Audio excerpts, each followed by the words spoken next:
Morning. It is Monday, February 2nd. Thankfully, the Patriots won. It's 9:18 right now. We have several inches of snow that have accumulated. The plowing's pretty good, but the roads are covered and slippery. This storm is now turning to a mixed precipitation.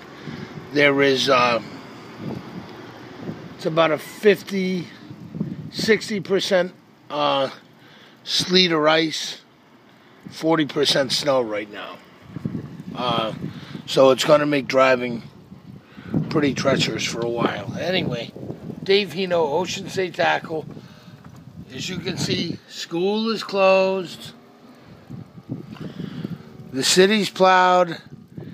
People are rejoicing the time off from work because I'm sure there are plenty hangovers here in Patriots Nation. Aloha.